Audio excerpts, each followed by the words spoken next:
ప్రస్తుతం ఇరాన్పై America, Israel సంయుక్త దాడులు జరుగుతున్న నేపథ్యంలో Iran, Iraq, Jordan, Lebanon, Israel వంటి దేశాల ఎయిర్ స్పేస్ మూసివేయబడింది లేదా రెస్ట్రిక్టెడ్ చేయబడింది. దీనివల్ల మిడిల్ ఈస్ట్ హబ్స్ లాంటి దుబాయ్, అబుదాబి, దోహా, రియాద్ ఎయిర్పోర్ట్లు షట్డౌన్ అయ్యాయి లేదా సస్పెండ్ అయ్యాయి. ఇది గ్లోబల్ ఏవియేషన్ని భారీగా డిస్టర్బ్ చేస్తోంది. ముంబై నుంచి లండన్ రూట్ ముఖ్యంగా హిట్ అయింది.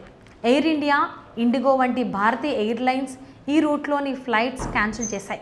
మార్చి 1 నుంచి Mumbai London, Delhi London, Bengaluru London వంటి లాంగ్ హాల్ ఫ్లైట్స్ సస్పెండ్ అయ్యాయి.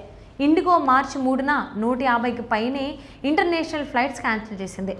అందులో BOM LHR 6E1 మరియు రిటర్న్ 6E2 కూడా ఉన్నాయి. ఎయిర్ ఇండియా 50కి పైనే Europe, north America flights cancel చేసింది.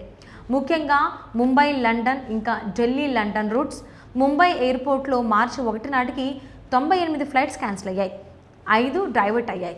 ఢిల్లీలో 100కి పైనే ఫ్లైట్స్ క్యాన్సిల్ అయ్యాయి. ఇండియా మొత్తం మీద 400 పైనే ఇంటర్నేషనల్ ఫ్లైట్స్ క్యాన్సిల్ అయ్యాయి middle east air space restrictions వల్ల. ఇప్పుడు ఏమవుతోంది? ఫ్లైట్స్ రీరూట్ అవుతున్నాయి. సెంట్రల్ ఆసియా లేదా సౌత్ ఈస్ట్ ఆసియా ద్వారా వెళ్తున్నాయి. ఇది ట్రావెల్ టైం పెంచుతోంది, ఫ్యూయల్ కాస్ట్ పెంచుతోంది. దీనివల్ల టికెట్ ధరలు స్కై రాకెట్ అవుతున్నాయి.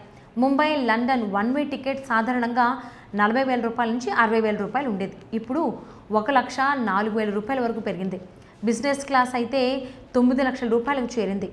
ప్రయాణికులు స్టాండర్డ్ అయ్యారు. ఎయిర్పోర్ట్లో లాంగ్ వెయిట్స్, రీషెడ్యూలింగ్ ఇష్యూస్ ఉన్నాయి. ఎయిర్లైన్స్ ఎవాల్వింగ్ సిచ్యువేషన్ అంటూ అడ్వైజరీలు ఇస్తున్నాయి. ఇరాన్ యుద్ధం ఎప్పుడు ముగుస్తుందో తెలియకపోవడంతో డిస్టర్బెన్సెస్ మరికొన్ని రోజులు కొనసాగొచ్చు.